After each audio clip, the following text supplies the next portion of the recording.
সোনাইত 34 সংখ্যক নেপালী ভাষা মান্যতা দিবস পালন।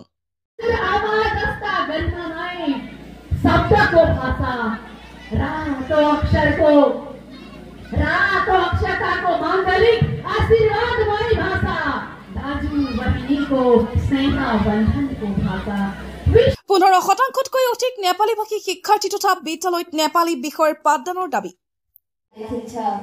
समय समयमा उसले बोल्दा ममताको गीत सुनिन्थ्यो, तर कठोर कानहरूले कमजोर ठानेर उपहास गर्थ्यो।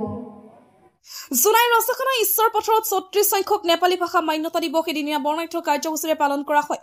অসম গোৰ্খা সন্মিলন ধেমাজি জিলা সমিতিৰ উদ্যোগত তথা জুলাই তাৰিবস্তি আৰু ৰচখনা সা সমিতিৰ আতিথ্যত অনুষ্ঠিত হোৱা কাৰ্যসূচীত পতাকা উত্তোলন, শ্বহীদ তৰ্পণৰ পিছতে অনুষ্ঠিত হয় বিভিন্ন সাংস্কৃতিক প্ৰতিযোগিতা।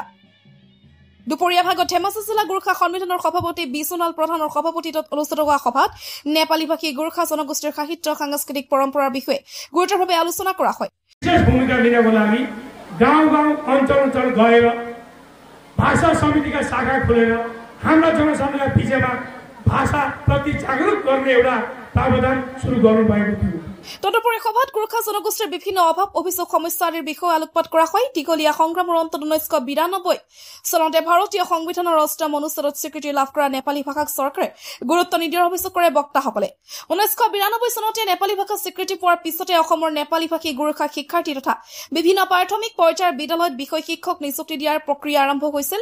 কিন্তু তাৰ পিছত সেই প্ৰক্ৰিয়া বন্ধ হৈ পৰে। এই প্ৰক্ৰিয়া পুনৰ আৰম্ভ কৰি কেন্দ্ৰীয় চৰকাৰৰ শিক্ষানীতিৰ আধাৰত 15 শতাংশতকৈ অধিক নেপালী ভাষী শিক্ষাৰ্থী থকা বিদ্যালয়ত নেপালী বিষয়ৰ শিক্ষক নিযুক্তি প্ৰদান কৰি নেপালী বিষয় পাঠদান আৰম্ভ কৰিবলৈ দাবী জনাই অসম গোৰ্খা সন্মিলন কেন্দ্ৰীয় সমিতিৰ উপসভাপতি মোহন চেত্ৰী আৰু সাধাৰণ সম্পাদক জয় কুমাৰ চোটাৰ।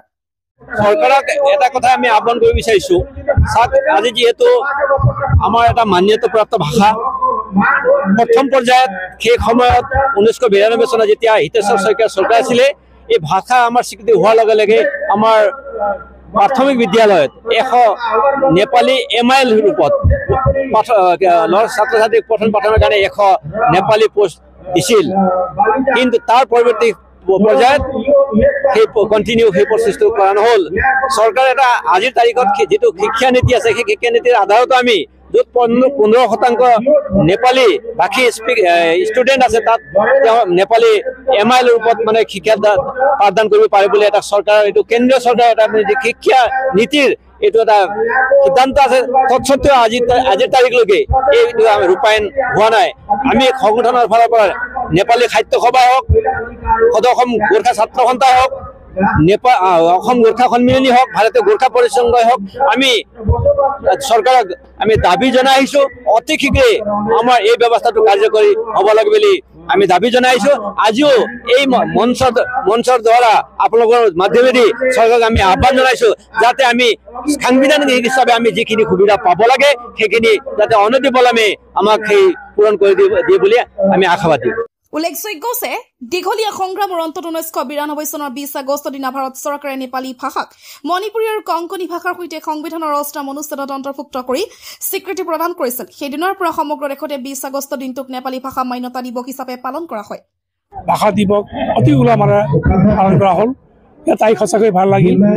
আমি বিশেষকৈ জিলা সমিতিৰ লোৱা উদ্যোগক আমি শলাগিছোঁ আৰু প্ৰতিকূল বতৰ নেওচি ৰাইজৰ যিখিনি সহযোগিতা উপস্থিতি সঁচাকৈ ভাল লাগিল। বিশেষকৈ আজি 20 আগষ্ট 1992 চনৰ আজিৰ দিনটোতেই কংকণী, মণিপুৰী আৰু নেপালী ভাষাই সংবিধানৰ 8ম অনুচ্ছেদ স্থানভুক্ত কৰিছিল। সেই দিনটোকে গোটেই ভাৰতবৰ্ষতে নেপালী বা গোৰ্খা সংগঠনৰ জৰিয়তে আজিৰ দিনটো ভাষা দিৱস হিচাপে পালন কৰা হয়। সেই সূত্ৰে অসম গোৰ্খা সন্মিলন কেন্দ্ৰীয় সমিতিয়েও জিলা বিভাগক আহ্বান জনাইছিল যে প্ৰত্যেক জিলাতেই আজিৰ দিনটো ভাষা দিৱস হিচাপে পালন কৰে। সেই সূত্ৰে ধেমাজি জিলাও আজি এই আয়োজন কৰিছিল। সেইগতে আমি ভাষা স্বীকৃতি পোৱাৰ পিছত যিখিনি সুবিধা স্বীকৃতিপ্ৰাপ্ত ভাষাই পাব লাগিছে, কেন্দ্ৰীয় চৰকাৰৰ পৰা হওক অথবা ৰাজ্য চৰকাৰৰ পৰা হওক, সকলোখিনি আমি পোৱা নাই। আমি আশাবাদী আৰু আপোনালোকৰ জৰিয়তে কেন্দ্ৰীয় চৰকাৰ আৰু ৰাজ্য চৰকাৰ আহ্বান জনাব বিচাৰিছোঁ যে স্বীকৃতিপ্ৰাপ্ত ভাষা হিচাপে আমি যিখিনি সাংবিধানিক অধিকাৰ পাব লাগে সেইখিনি অতি সোনকালে দিয়াৰ কাৰণে আমি আহ্বান জনাইছোঁ। এইখিনিতে উল্লেখ কৰিব পাৰি। বিশেষকৈ প্ৰথম কথা আমি মাধ্যম বিচৰা নাই। এতিয়া নতুন শিক্ষানীতিৰ মতে মাধ্যম আছে যদিও আমি এটা ঐচ্ছিক বিষয় হিচাপে নেপালী পঠন পাঠনৰ ব্যৱস্থা চৰকাৰে কৰি দিওঁ। কিছু ক্ষেত্ৰত স্কুল কলেজত দিছে যদিও পূৰ্ণাংগ ৰূপত আমি সেই সুবিধাৰ পৰা বঞ্চিত হৈ আছোঁ।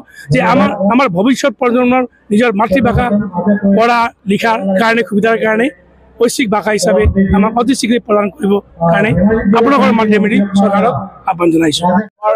1956 চনৰ পৰা আমি ভাৰতীয় যিখিনি আমি নেপালী ভাষী গোৰ্খা মানুহ আছোঁ, আমাৰ এটাই দাবী, আমি স্বাধীনোত্তৰ উত্তৰ কালৰ পৰা আমি ইয়াত আমাৰ বসতি, আমি ইয়াত ভূমিৰ লগত আমাৰ জড়িত। ইয়াত সেই সূত্ৰে আমি বৃহৎ এটা জাতিৰ ইয়াত আমাৰ ভাৰতবৰ্ষত আছোঁ।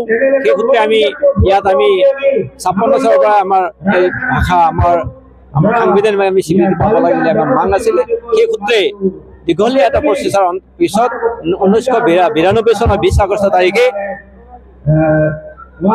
আমাৰ পাৰ্লিয়ামেণ্টত নেপালী ভাষাক লগতে মণিপুৰী কংকণী ভাষাকো স্বীকৃতি প্ৰদান কৰিলে। সেই সূত্ৰে আমি সেই দিনটো আমি বিশেষকৈ 20 আগষ্ট দিনটো তাৰিখটো আমি এটা গৌৰৱ বোধ আমি কৰি প্ৰত্যেক বছৰে আমি 20 আগষ্ট তাৰিখে ভাষা মান্যতা দিৱস হিচাপে আমি পালন কৰি আহিছোঁ। চৰকাৰক এটা কথা আমি আহ্বান কৰিব বিচাৰিছোঁ, চাওক আজি যিহেতু আমাৰ এটা মান্যতাপ্ৰাপ্ত ভাষা, প্ৰথম পৰ্যায়ত সেই সময়ত 1992 চনত যেতিয়া হিতেশ্বৰ শইকীয়াৰ চৰকাৰ আছিলে, এই ভাষা আমাৰ স্বীকৃতি হোৱাৰ লগে লগে আমাৰ প্ৰাথমিক বিদ্যালয়ত 100 নেপালী MIL ৰূপত ছাত্ৰ ছাত্ৰীক পঠন পাঠনৰ কাৰণে 100 নেপালী পোষ্ট দিছিল।